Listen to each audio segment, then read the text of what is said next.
Hi guys, you may remember some time ago I posted a video about the launch of Pakistan's first indigenous EV, the first EV that is to be designed, developed and built in Pakistan itself. I was fortunate enough to be in Karachi at the actual launch event of the prototype, and I got to bring you that video. What I didn't get to bring you at the time was an interview with one of the key figures leading this project. And in this video, I'm going to correct that. We're going to be talking to Dr. Khurshid Qureshi, chairman of DICE Foundation, which are the brains literally behind this project. And we're going to be talking to him about the car, its development, the processes behind it, what indigenous actually means, when we're going to see this car, and also maybe some of the controversy that came out of that actual event as well. I hope you enjoyed this conversation. I think it was absolutely fascinating. Dr. Khurshid Qureshi, what a joy to... Actually, I have seen you. I saw you at the unveiling of this car in Pakistan, but I never got a chance to speak to you. Fortunately, now we're getting to do that. Welcome so much. Oh, you are very welcome. It's my pleasure. So first of all, let's go back and touch briefly on where it was that I saw you. So just for the benefit of people that may be watching or listening for the first time, I was in Karachi over the summer, and very fortunate at the last minute to be invited to something of a rather historic and special event, which turned out to be the unveiling of Pakistan's first indigenous EV, and you're one of the lead people behind that. Just briefly touch on how significant was that event? I think, in my opinion, it was extremely significant event because Pakistan, has to stay in par with the rest of the world. It's not so much as it was on 14th of August. That just happened to be 14th of August because that's right. 14th of August, just for people to know, it happens to be Independence Day for Pakistan. Yeah, exactly. But it's almost 75 years. If you really look at it, Pakistan does not have its own car, indigenous car. Yeah. There has been some efforts, there are still some efforts going on, but if you really talk about a car which is properly engineered, designed according to international standards, we do not have any car like that. So do you know a guy called Murtaza Mandviwala? No. No, okay, so he's written a book. He's from the Mandviwala family in Pakistan. They do the Suzuki dealership. And he's the first person that's documented this. And he's written a fantastic book. I've done a video with him as well while I was there, called Steering the Pakistani Wheel. And in it, he does actually document the various attempts that were made throughout the years at homegrown indigenous things, but they never quite came to fruition for a number of reasons. Do you think that's in the past now? Do you think this is a new time and a new approach and things can be different now? Personally, I do believe that. Okay, because I think I know several efforts which happened in the past. Market was dominated by only a couple of foreign OEMs at that time. They had monopoly. Still, some of them had monopoly, but new entrants are coming in now. I think so. I personally think competition is not bad. Okay, I'm not against foreign cars in Pakistan at all. Okay, but it's just that my issue is that why don't we have Pakistani car there? Okay, even 5% market share, 10% market share, we have to have a car. So I think things have changed now, and we are going in with this positive approach. We are getting support really from several government institutions too, at some level right now. So I'm pretty hopeful. Now, it's interesting that you said that you're not against foreign cars in Pakistan because, of course, you're not actually in Pakistan at the moment. You're in Michigan, you're in Motor City, you're in Detroit, and you yourself have, what is it? It's well over 20 years, isn't it, in the automotive industry, isn't it? Tell us a bit about your own journey. I actually, I've been living in Michigan since I came in 1990 from Pakistan. And I just went like 4 years outside Michigan. So in 32 years, I would say 28 years I've been here. So I worked for Ford Motor Company for 11 years. And right now I work for a large Chinese OEM. I head up their an R&D division. They do the systems engineering of autonomous vehicles. That's what I head up right now. for the Chinese company. And then even when I worked for technology company like Dassault Systems, is a French big group. I was the director of systems engineering there. I was very much involved with auto industry. So I've been with auto industry, living in. I breathe. I live auto industry. Yeah. Are you a car guy? Would you describe yourself as a car guy? I do. Yes. A petrolhead. Yep. So, and also at Ford, you also worked on AI and autonomous vehicles, didn't you? In Ford, I worked on knowledge-based engineering, more on knowledge-based engineering, artificial intelligence. That was the area, and then I also worked on systems engineering for a long time. My area of expertise is really systems engineering. How do you put systems together? That's what I do. How do you get them to work together to achieve what you want to achieve?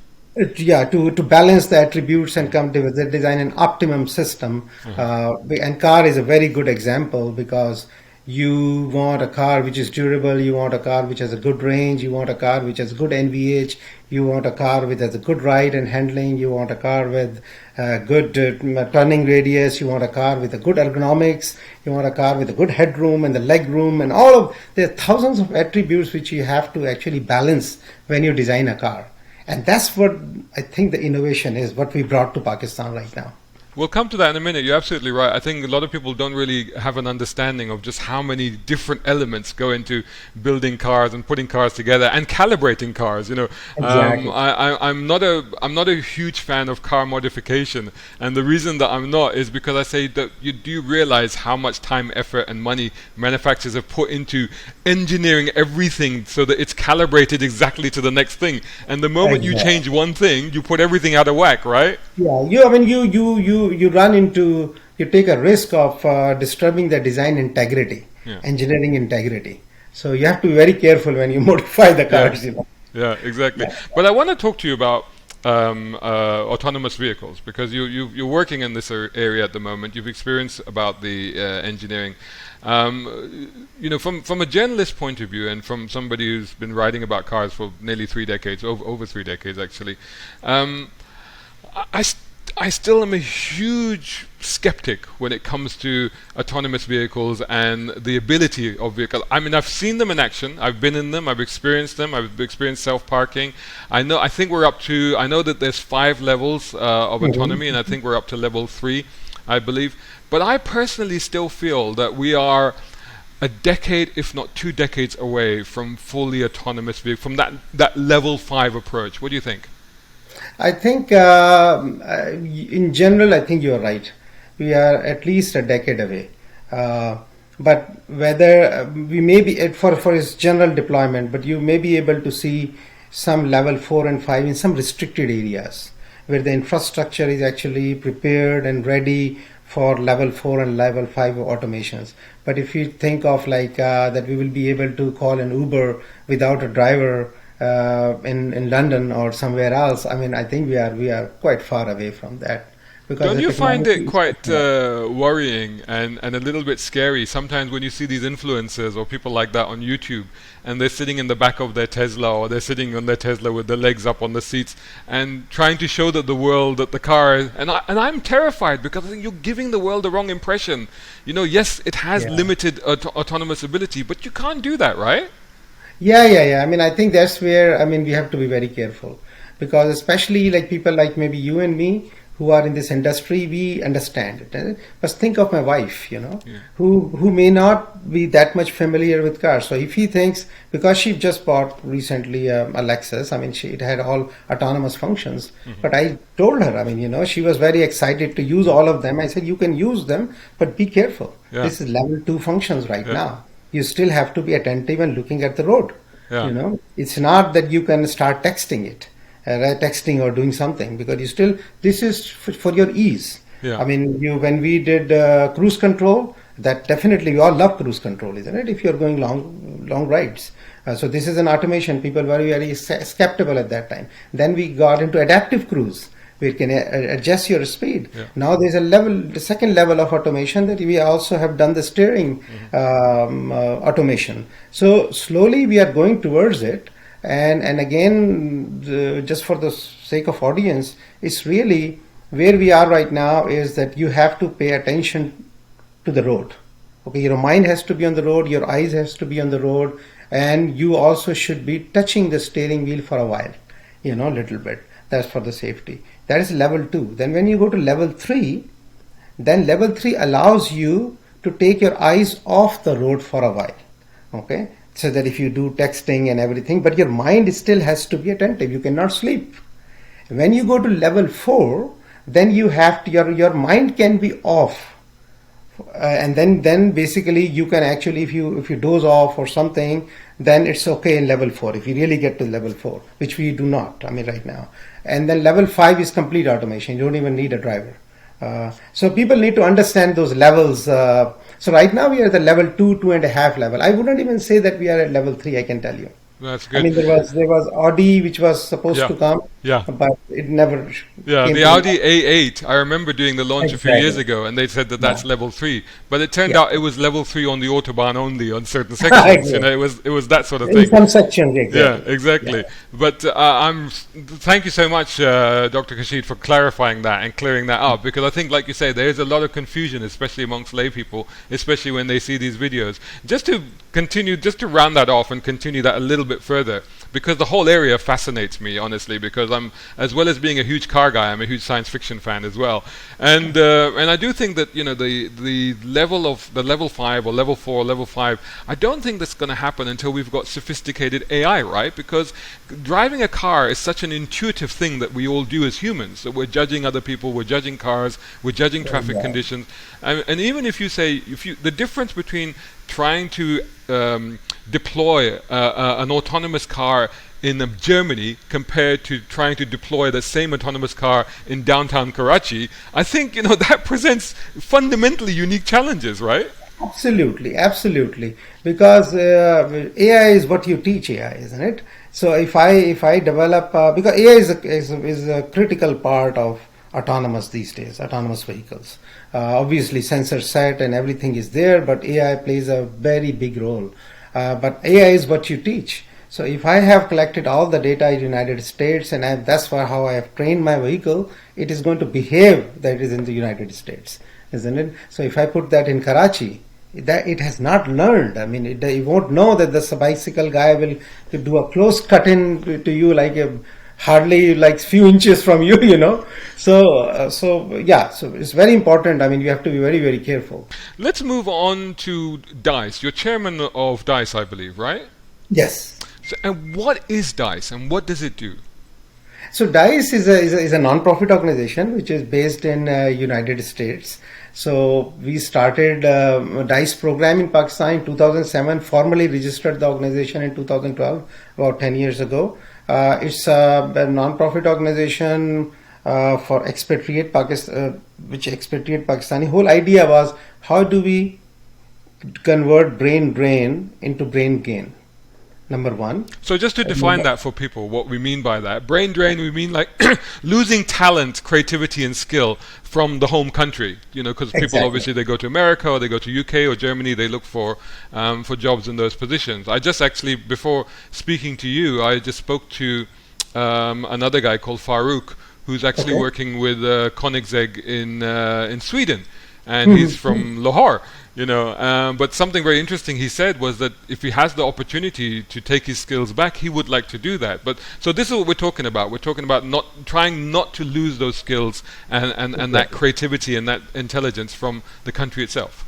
Right. So I'm part of Brain Drain, isn't it? Which happened in 1990. I graduated from ND University and I came to USA. In 32 years, if you look at it, I've worked outside Pakistan. So technically, what I have given back. I learned all my engineering at ND University. So that was a brain drain. ND University spent all that money on me, and I came here. There's a brain drain. So what we said, that how do we convert into brain gain? How do we create and use that to create a culture of innovation, promote innovation in Pakistan? Because I don't want to get too much into it. We all know that innovation is really the lifeblood of prosperity to any nation. I don't think you can bring even natural resources. How long they last? you have to bring more innovative products in the market. So we said that we are going to create an innovation culture in Pakistan, and we are going to convert this brain drain into brain gain. We did realize that a lot of people who came like 30-35 years ago, they have families here, they have kids here. They actually, even if they want to go back, they actually cannot go back because of the reality. Because they have kids, they have grandsons, granddaughters, people are living here. So we said we need to create a platform where in this day and age where it's all globalization all over place, communication is not an issue. So why is somebody sitting in Michigan where we have thousands of Pakistanis working as well as retired. Even in UK, we have a DICE chapter in UK too. Working for big companies like Jaguar, Land Rover, and ZF, and many companies. Why can't we? And some of them are retired too. Why can't we use their brain, bring them to the platform, and design a car for Pakistan? In this case, or any other product. Yeah. So with that, we started that. Slowly we grew. We have like innovation pros. Pre-COVID, we used to have 8 or 9 big, large innovation events in Pakistan. In textile, in agriculture, in IT, and even mega event, and many events we do innovation where universities bring their university students bring their final year projects and master projects, and then we invite industry where industry CEOs are there. Just to give you an idea, when we started our textile platform, we only had first year a limited number of we had good student projects. But we have very limited participation from industry, maybe a few, 5 or 7. But then in 5 years, we raised it to almost about 100 CEOs were there, from all major textile companies in Pakistan, because they realize the power of innovation. You will see people from Khadi, you will also people say from Interloop, the largest socks manufacturer of the world. I mean, that CEO was there at the event for 12 hours, Chenwan Rafiq Saab was there. So the point is, you have to create that culture and the environment. You have to bring. I mean, there has been a disconnect and trust issue between academia and industry in Pakistan, and that's what we were trying to build and bring them closer. And at the same time, we all would also invite government institutions, relevant institutions. So we have large events, alhamdulillah, and I feel proud that we are, alhamdulillah, the only structured innovation platform in Pakistan for the last operating for 15-16 years right now. It's total volunteer. We actually do not really have a paid staff. Occasionally one time we have for Pakistan operations, we had somebody there, but then we didn't have. So we do not have paid staff. We are all volunteers. We put money in it, our own money. We also do some fundraising, limited fundraising, but our main thing is that we are not like other charity organizations that we send money to Pakistan. We do send some money, obviously, but at the same time, our key focus is on pooling all the expertise and the brains, and then channeling them in the right direction to make products for Pakistan. So it sounds to me like this is an incredibly noble and wonderful way of doing things. In that, and correct me if I'm wrong, but what it sounds like is you're taking essentially what could be young, fresh, creative, innovative talent out of academic institutions and basically marrying them with existing industry, so as order to provide a channel for their outlet. So it's not just people with pipe dreams, but it's people with pipe dreams that, if they are viable, can actually be put into action. Exactly. So if you look at it, like for our electric car, I mean, the whole battery pack, which is battery pack engineering, is not trivial. So the whole battery pack was designed and developed and fabricated at NED University under the guidance of DICE experts and expatriates, but it was done by students at NED University. So same thing even in our car, the styling was done at NCA. All the engineering analysis, crash analysis, some of the crash analysis which we did, that actually surpassed the results of some of the established competitors, and we, in terms of the G forces and things like that which you get, that was done at DHA Sufa. Whole fabrication was done at TEFTA. TEFTA is what? TEFTA Punjab is basically a technical education and vocational training centers. That is in an area which has been neglected in Pakistan for a long time, vocational training.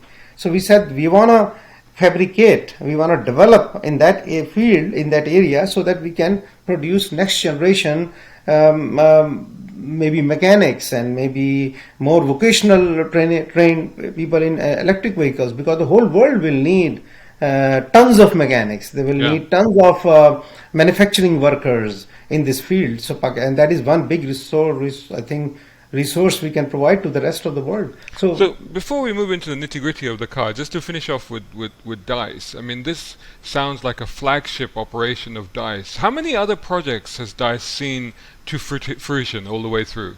Obviously, we have facilitated, I would say, literally hundreds of projects over the last 15 years. We have started a program called DICE Shark, just similar to a Shark Tank program, and that is our flagship program, where in our events we have a session where students would give a 10-minute pitch of their project, and there are some industry leaders and seniors are sitting there. They fund those projects. So we have been doing it for many years, that from textile projects, health project, and everything. If you happen to be there in October, we have 31st October, we have an event. This year we have 3 events. Our agriculture event is in Multan, our mega event which includes all the categories, that is in Khairpur, and then we have our health event in Karachi, which is completely, by the way, funded by industry. We only give little bit of support there in terms of the prize money and other things, and plus obviously the whole infrastructure. But so we have this DICE Shark event, and in DICE Health we have been doing for a long time. If you go to diceinnovationportal.com, I mean, we have 2 websites, dicefoundation.org and diceinnovationportal.com. You click on DICE Shark, you will see many DICE Shark projects listed there, their titles and everything. We do not have, honestly, bandwidth to follow every single project that what they stage, but we have created an environment where students can, sometimes they need only few lakh rupees, 5 lakh, 2 lakh, 3 lakh. Okay, because of that, if they don't get it, their whole idea dies. Yeah, of they course. Get out of, so we wanted to. So you asked that question, I want to just finish it off. But we started 4 or 5 years of something called mega projects, that we wanted to do something under a program called National Innovation Basket. We said we will focus on some projects which pass the threshold of $500 million impact on the economy in terms of job creation and in terms of increasing the export and reducing import and so on. So we identified 4 projects. There was a battery project, there's a Rinstra project, which is a Pakistan's own YouTube, and then electric car project and a farmer portal. So Alhamdulillah, we completed the first phase of our battery project, and that battery is 35 kilowatt hour battery is being used in our car right now. Then hang on. So just to clarify, the battery that's going to go into the production car is going to be a Pakistani battery, made in Pakistan. Battery pack is Pakistani. The cells we are importing. Right. Because Pakistan do not have a manufacturing capability there. Right. Once we get those cells, because cell is a good innovation, and there's a lot of innovations coming in cells too right now. But honestly speaking, design of battery pack has to be very sophisticated. Otherwise, you get all the fires and all of these. So that's where I think we need to educate people in our country and everywhere else. We'll come to that. Just finish off with the 3 other projects that you were talking about. So the other one is, I said, I'll talk about Rinstra. Rinstra is Pakistan's YouTube. Even today, right now, why would you want to take on YouTube? Honestly, I mean, seriously, We will not take on YouTube. We will never take on YouTube. See, that's not a point of taking YouTube. It's just a matter of having your own. I mean, China has a WeChat. They do everything in WeChat, isn't it? So as I just said, I personally don't feel competition is bad. Okay, you can have a YouTube is YouTube, isn't it? But the thing is you can also have your own infrastructure. You can also have your own app. We started this. We have then we formed a company. We launched a company, Instar Technologies, that is Pakistan-based company, and then it has about 200,000 subscribers. It's not a big, but ultimately, sooner or later, it will catch up. I mean, So is that up and running now? Yeah, of course. I should start putting my content on there. You can go rinstra.com. You can go to iPhone and download Rinstra app. You can go to Apple Store, the Google Store. You can do that. Now, obviously, don't expect it to be YouTube right now, but it's still functional. You can create your own channel. You upload your videos. It's for the short video content, basically. Excellent, 15 to excellent. 20-minute content. Yeah. And the other two projects? So battery, Yeah, electric car, yeah, and Rinstra, and the fourth one is in infancy right now. Is a farmer portal right. project, and that is basically right from the beginning we thought that one of the big issue which Pakistan has 60 to 70% population is farmers, Yeah, agriculture based, and small farmer is the one which we really need to focus more on, because the thing is this: why our economy cycle is not really getting jump start, because the 60-70% of the population who need to have a purchasing power to buy motorbikes, to buy a car, to go to cinema, to do other things, we have kept them hand to mouth, isn't right. it? Because Yes, they yes, have a got it. small Yeah, lands of 4 acre. I yeah, mean, they get seeds expensive because they don't have volume discounts. They don't have right knowledge at the time, yeah, and it's especially in these days yeah, when it's a climate change. I mean, they don't know when the rain is going to happen yeah, and things like that. Things that weather patterns are changing. The yeah. small farmer is the one which is actually suffering most. So this Mm, farmer portal whole idea is mm, to facilitate the small farmer. And I don't want to go into too much discussion right yeah, now, yeah. but it's think of it as a similar to a national shan masala Right, concept. Shan masala give you a recipe to to make certain thing. right, So you will have a recipe to grow cotton, but right, it right. will still have some noise factors. Growing cotton in Sindh and growing cotton in Punjab, it still will have some change, some differences. The weather patterns could be different, the Yeah, soil could be different. So it will incorporate those. It will create timetables for farmers and in a given area, and then so it will try to standardize this whole process of farming basically. so you talked a little bit about the environment there, and obviously fundamental to how the world is tackling the environmental issues at the moment is trying to make this transition over to electronic vehicles or electric vehicles, EVs, if you will. And you talked also a little bit about the situation in Pakistan and how things perhaps are a little bit limited. Now you've gone down the route of creating Pakistan's first EV. Do you think Pakistan is ready for EVs and electric vehicles? I mean, doesn't matter whether it's ready or not, you have to get there. I mean, Mm-hmm. because the whole world is going towards EV. I mean, you will not find in the next 10-15 years, it will be hard to get gasoline vehicles because major OEMs will not be producing gasoline vehicles. So EV, whether you want it or not, they are coming, isn't it? Just the way the gasoline came in. I mean, came in, we missed that boat. We never created our gasoline engine. We don't even know how to do engine engineering. We don't know how to do transmission engineering, car engineering. So if we sit there, I mean, what is going to happen? We'll still be the same society as we were. So I think whether ready or not, we should get there. Right, so I see what you're saying. So get in early whilst the technology is still in its infancy being developed so that you can Exactly. ride that wave. Just so you ride that wave. I mean, you not only, I mean, you come up with your car, even in your education institutions, you start writing scientific papers and other things geared towards this technology. So you have presence with the rest of the world. You stay in par with the world. I mean, that's very important, because if you miss this boat for the next 3, 4, 5 years, then you will be behind. Yeah, I mean, really. good point. So I think this is very right time, Alhamdulillah, that we brought our car in So the. you launched the car, and the car was launched, and one of the key messaging behind the car was indigenous. The word indigenous. Pakistan's first indigenous EV was the key headline at the event. Define indigenous. What do you mean by indigenous? So that's a very actually good question you asked. I mean, and that's something I think we really need to educate ourselves, our nation, and everybody. When we say indigenous does not really mean that when you come up with an indigenous car, that right from the get-go, every single part is indigenous. When a good designer designs some dress or something, it doesn't mean that every button and every thread you have developed indigenously. No, the creativity comes in its design. The money is for the design, isn't it? So in car, when we talk of indigenous, we are talking about indigenous platform, indigenous engineering. I mentioned earlier that when you design a car, so maybe step back. What Pakistan has done so far in 75 years, we have this foreign OEMs coming in. So they tell us the instructions.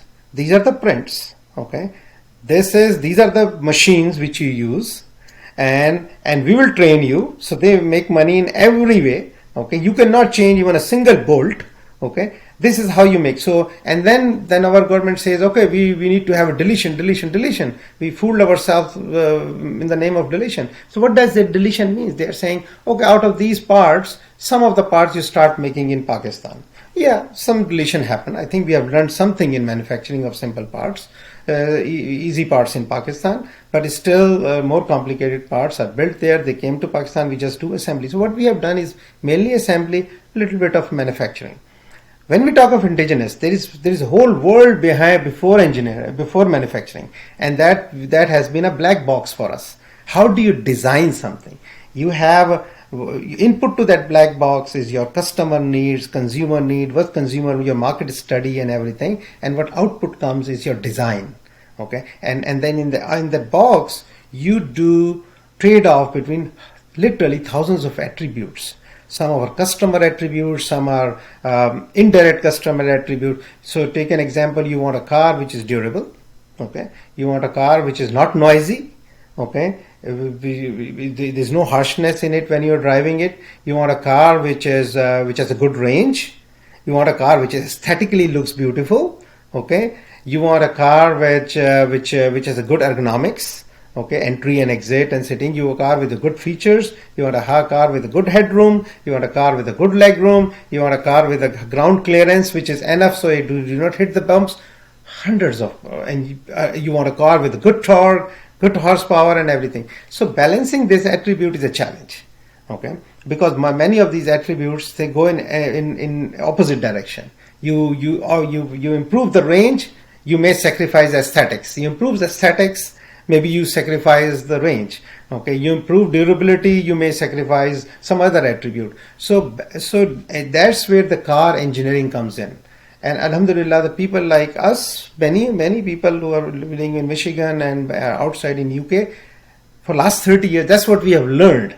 And that's that black box. How do you crack that black box? When I said that when we did our virtual crash tests, this is very important to understand for people. And when we did our first cut of design, okay, and when we did our crash analysis, we were failing miserably.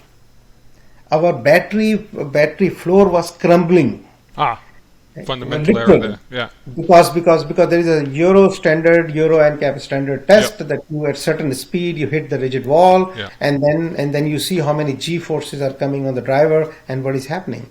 Okay, so I'm talking about the initial stages. Then we started refining the designing, we started adding the talk boxes and other things, and then we started refining, and then we noting that how much G forces are coming on the driver, what is happening to the battery compartment, and finally we got to the result which is actually beating some of the competitors. And again, I'm talking about all virtual right now. Okay, and with those virtual tests are actually pretty good high fidelity tests which you do, because the science has actually progressed quite a bit. So this similarly we did crash analysis, we did NVH analysis, we did dynamic analysis, we did braking distance tests, we did lane change test, we did all these virtual tests, we did high throttle test, we did ride and handling test, we did our suspension, designed the suspension ourselves, the control arms, the springs, the uprights, so we did ourselves. So many these attributes, and then and like if you know an electric vehicle, you have a battery, and you have to see when you get the cells, when you buy the cells, the whole life starts from there. I mean that how high the bed cells you can get with a grade A, good quality, and then you need to fit those cells, and that all in our case goes in the bottom. Yeah. So which is what nowadays is often referred to in the industry as a modular platform or a skateboard platform. Exactly, so it's self-contained pretty much, isn't it? And then you can create the rest of the car around it. The rest of the car. The problem comes in that the whole floor is at least 200-300 millimeter thicker than the regular car because of the battery pack. Yeah. So now there's a big trade-off you need to do between the ground clearance and between the height of the floor and the headroom. Yeah. Okay, so balancing that is quite a bit of challenge there. I want to present an analogy, and you're probably going to go, where the hell is Shazad going with this? Because it's going to be based around burgers. So, but stay with me. So, I remember like visiting Pakistan when I was quite young, probably late 80s, something like that. And somebody once said to me, you know, would you like a burger? Shall we order a burger? I'm like, yeah, let's get a burger. So they got a burger, and the burger arrived. It was in a box, and the bun wasn't right. The burger just crumbled and fell apart, and the chips were the wrong flavor. They were all, you know, it was basically like somebody had been given a picture of a burger, and said, and somebody had, and the picture was faxed. It wasn't even that clear. It was a fax, and it was a bad line. And somebody said, "Oh yeah, hum kar sakte hain. We can do this," you know. And they created this thing. Now, fast forward a few years, and you had McDonald's, and you had Hardee's, and you've got Burger King, and they're producing the same quality of burger that they produce anywhere else, and now they're producing in Pakistan. Now, fast forward to today, to this summer, in fact, I was there, and I decided to sample all these. I'm a huge burger fan, and I found that the best burgers in Pakistan were from the local franchisees. Wow. So I'm going to name names here. None of these names, none of these companies are sponsoring me, but I'm just going to name them anyway. But take Burger Lab or take Burger O'Clock. I said to a friend the other day, I said, Burger O'Clock, best burgers in the world. So we've gone full circle from that early facts to representation of what a burger is to now pretty much the best tasting burger anywhere, surpassing what McDonald's and Burger King and Hardee's have to offer in the country. So if you take that analogy and then you transplant that onto what you're trying to achieve, where in that cycle are you at the moment? So basically, it's a good example actually. So what we did in burger case, which you just explained, that we have cracked that design black box. How do you do systems engineering of a burger? You know, what does it really mean that where everything is balanced, isn't it? Like your right kind of burger patty. I mean, how much it need to be cooked, not overcooked. Now you don't want burger which is one burger is overcooked, one is less cooked or something. So you want some standardization there. You would like to have the sauce sourced from a same source every time. Okay, and the sauce ingredients also need to be monitored. It can go all the way till just like Shan masala, that every masala is same because they monitor from which fasal it is coming from, which crop. And because one crop is different, same chilies, one crop is different from another crop. It will have a different intensity, so you have to balance it out. So that cracking that box, black box is important. So in burger, so where we are right now, I think we have cracked that black box. Right. We have designed our initial prototype by balancing all these attributes, which Pakistan has never done. And there's a reason Pakistan is very difficult for Pakistan to do, because that is a very expensive business. See, with the mentality in Pakistan so far, and again our mentality in Pakistan, I'm part of it, is that we want quick money. What we want to do is we want to buy a real estate, we want something, we bought a file, and we want it to go up.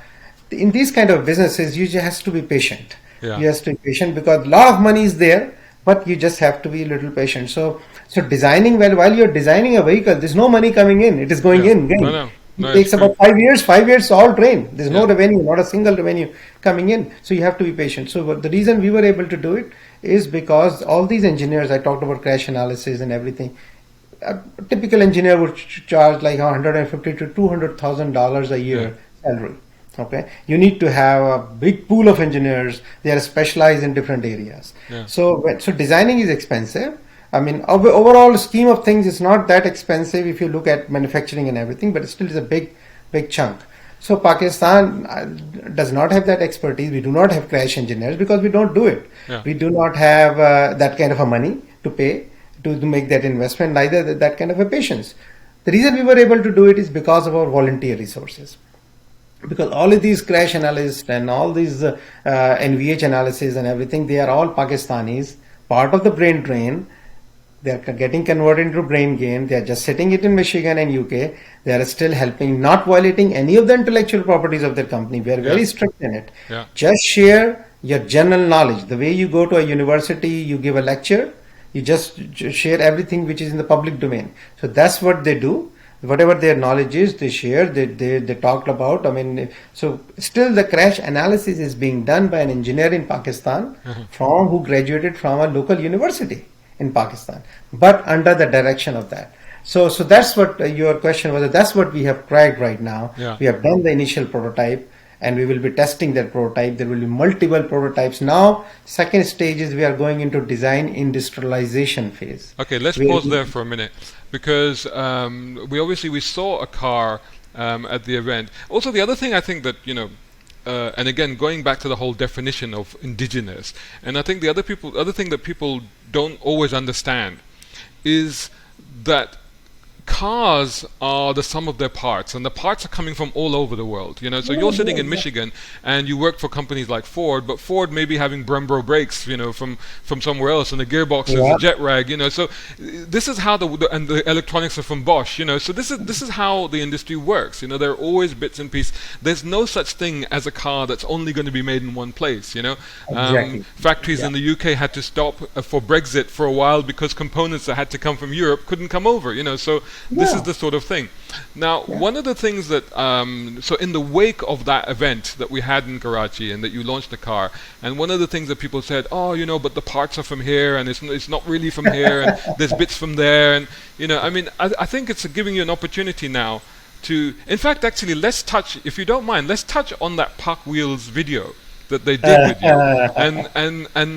and give you an opportunity to talk about what you were trying to say there, because of what happened there. Let me give you my honest opinion here. I mean, Pakwheels is a very good platform. I personally think that it's just a matter of, and I really mean it, it's just a matter of some of the people who work for Pakwheel, I think they have never really did a review of a M1 prototype. Initial prototype. There are several prototypes. Just explain that. Explain that M1 prototype. Explain what that means so that people M1 understand. Prototype is this. Yeah. So the prototype, that's an initial prototype where you try to prove out your primary function. Primary function of an electric car is that you have a battery, you have a motor, and everything is working together. You're getting some estimate of the ranges. Obviously, when you put together a car, you will have a suspension. You still would like to have a good suspension characteristics, ride and handling, other attributes too. But the focus is not that which button you have used. Because that's not you are trying to prove. Once you go into the production, going to closer to production, you make validation prototypes and make like production prototypes. At that time, you already have suppliers chosen. You know that I'm going to get this headlamp from this supplier that is specially designed for you. At this stage, the way the design process works, you will not have headlamp supplier chosen at that initial stage. You will put a headlamp which is closer to what you want at this point in time. Sometime you go to the aftermarket, you buy something similar what you want, so that you have so that your vehicle is representative, okay, so that people can see what we will be bringing that thing. But if you actually look at our M1 prototype, the prototype which we brought up, this is actually lot better than even the initial prototype which is developed by established OEMs.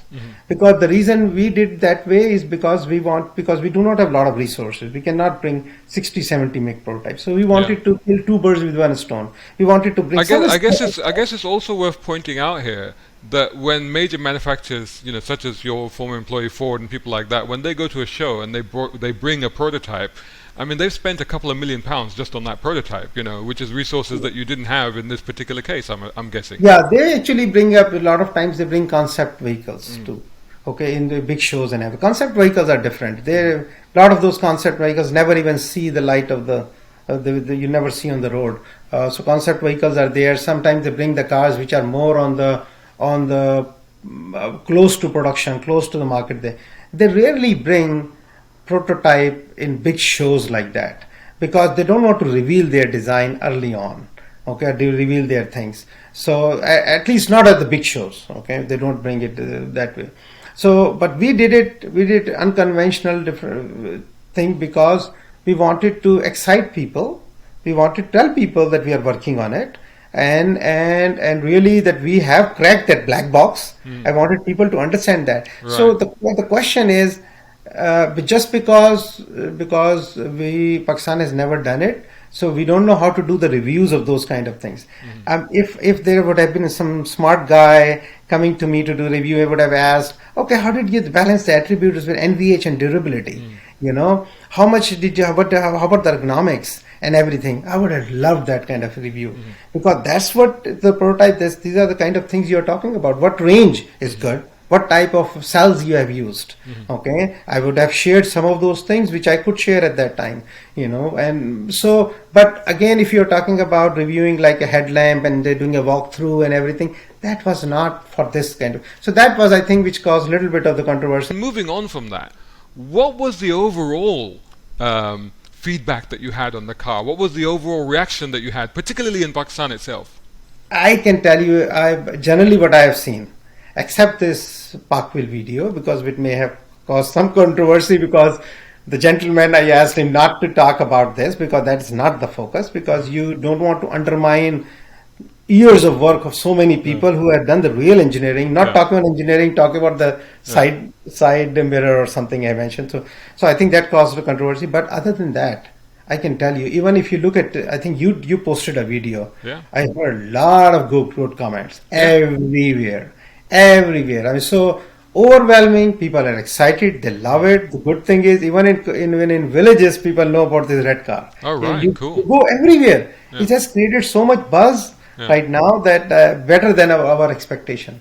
So that actual car itself, is that now being used for testing and development, or is that just for show purposes at the moment? No. This will be our M1 prototype. So this prototype will be used to test the battery and our powertrain, power electronics, nothing else. Maybe a little bit of suspension, other things. Then we will be creating validation prototypes, couple of validation prototypes, and we have a timeline for it. And then we will be creating MLP prototype, which is make-like production from the line.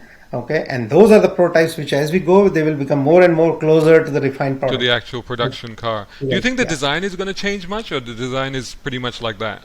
I'll keep a little bit of the mystery here, but but design will change a little bit, not a whole lot. I mean, we are getting some feedback. I mean, there were some comparisons to the Honda E, which I thought was actually a compliment, because the Honda E is a beautiful little car. So absolutely, it's a compliment. I mean, and honestly speaking, I would like, because that was an intentional thing, so that we are judged in that category. Right. Okay, in that category, because that is our segment.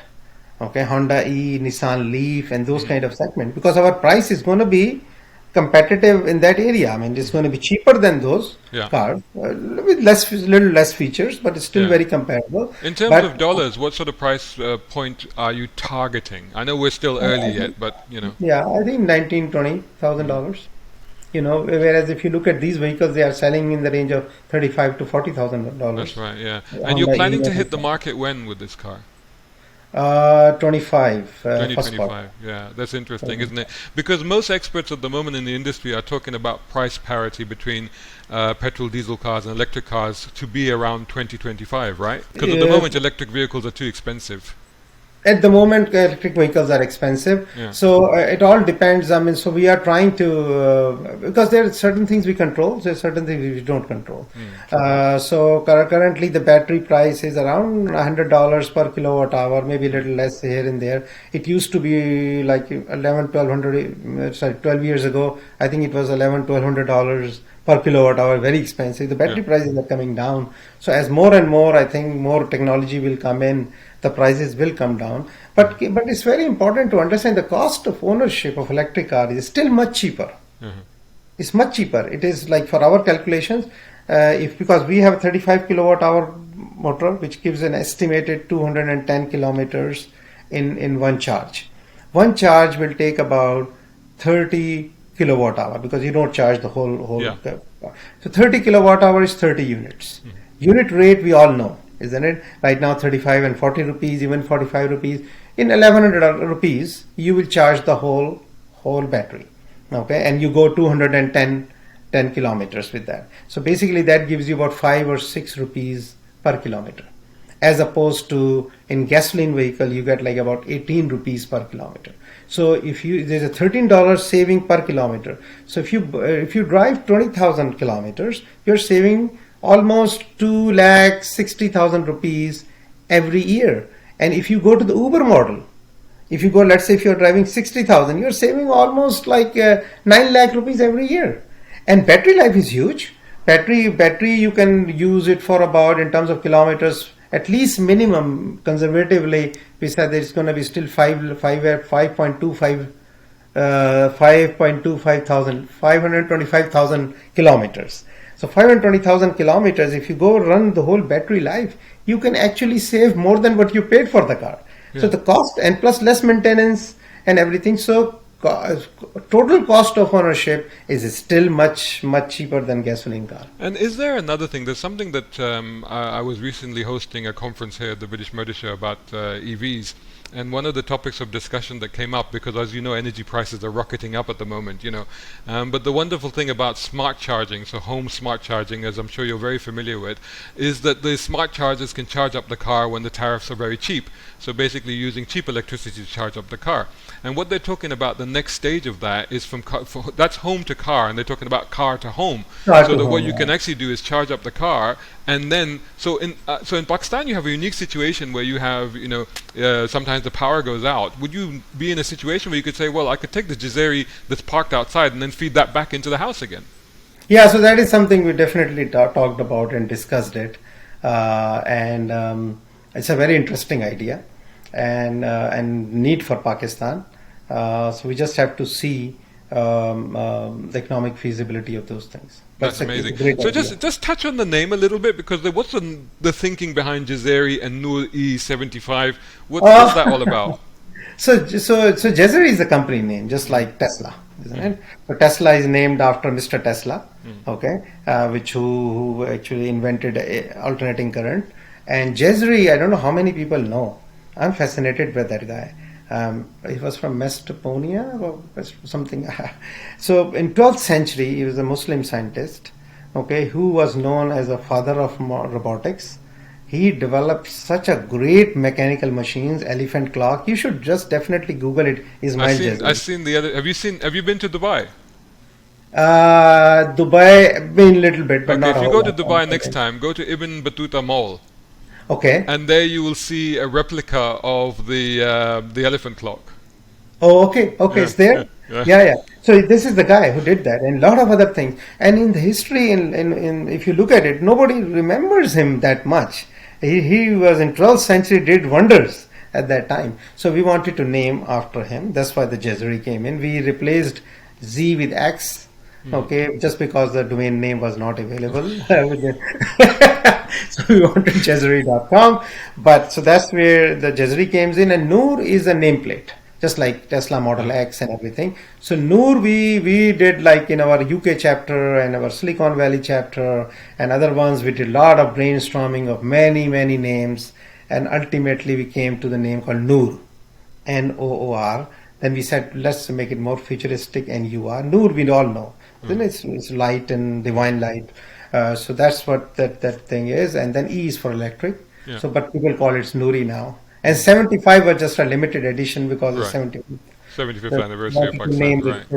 Got it.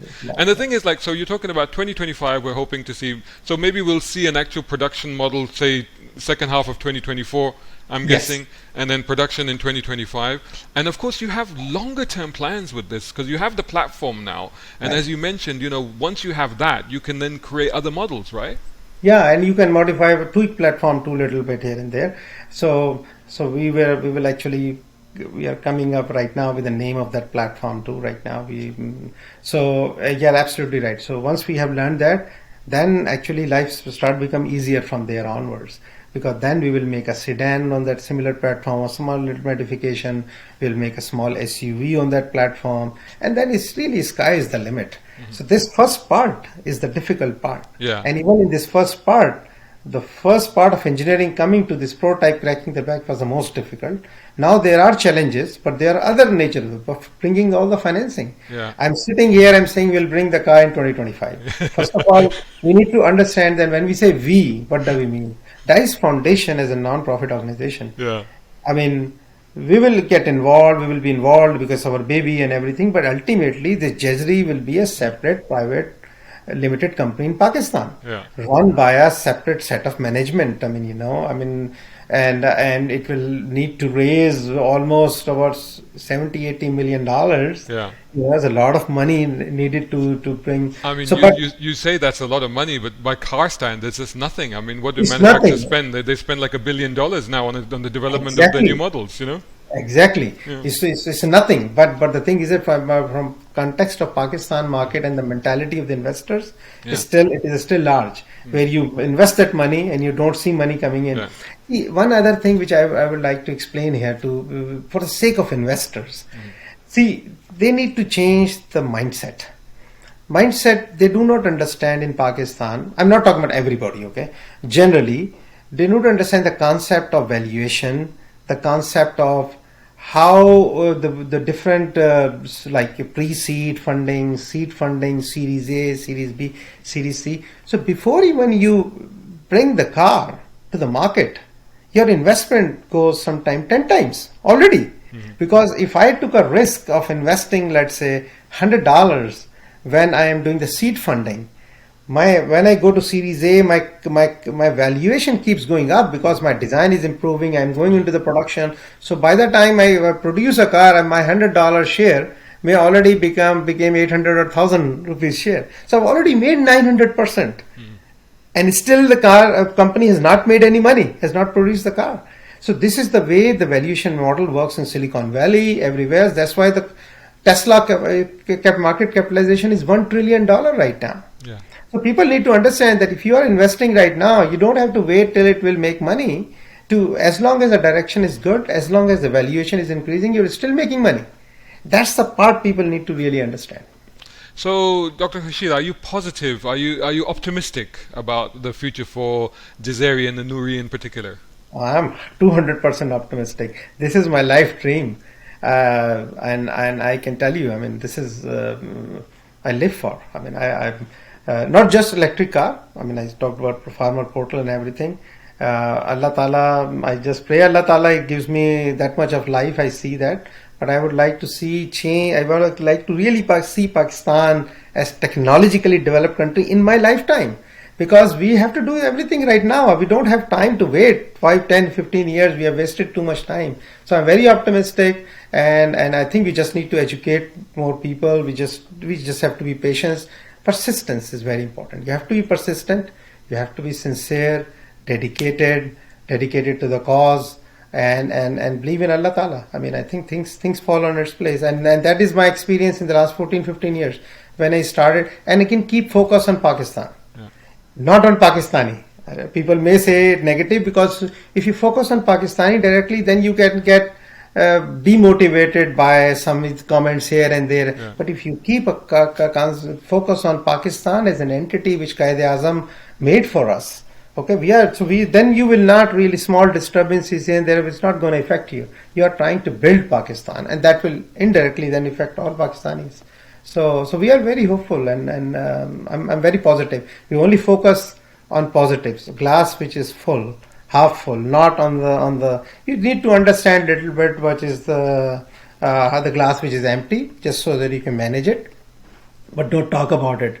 Every sector of our economy, our nation, whether it's the politicians, whether it's the government, whether it is academia, industry, everybody has some part of the glass which is full. Some has more full part, some is a less full part.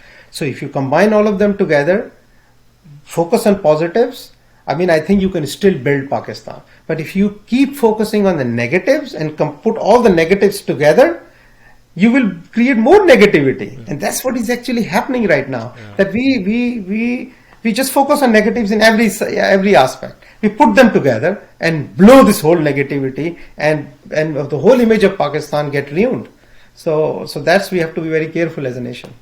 No, you're absolutely right. Inshallah, what you're saying will come true, and I think that it's a very bold, a very ambitious project. It's a pioneering project, and in a place where it's unprecedented. And I absolutely, totally, fully send my best wishes and hopes Thank you. for this project to see fruition and for actually to go ahead. And inshallah, I can't wait to be one of the first people to review the car soon. You know, I would love to do that. That would be absolutely awesome. But Dr. Khurshid, thank you so much for taking the time out today. It's been absolutely wonderful to talk to you. And yeah, I can't wait to see where this goes. Thank you so much. Thank you. Just pray. God bless Pakistan. A big shout out and thanks to Jay Williams over at Air Technic, who are top tier sponsors of Brown Car Guy. Check them out at Air Technic Co. UK for exhausts, brakes, suspension and body kits. Plus our other major sponsor, Nayajan Solutions. Much appreciation also to Tier 4 sponsors, Muhammad Ali Humaid, Tom Conway Gordon and Reza Adil. And of course all these other guys who supporting on Patreon. Brown Car Guy is eternally grateful. Hey, think about joining them over at Patreon.com Brown Car Guy. If you can't, don't worry. Just make sure you're subscribing to the YouTube channel and website. Plus follow on social media by searching for Brown Car Guy.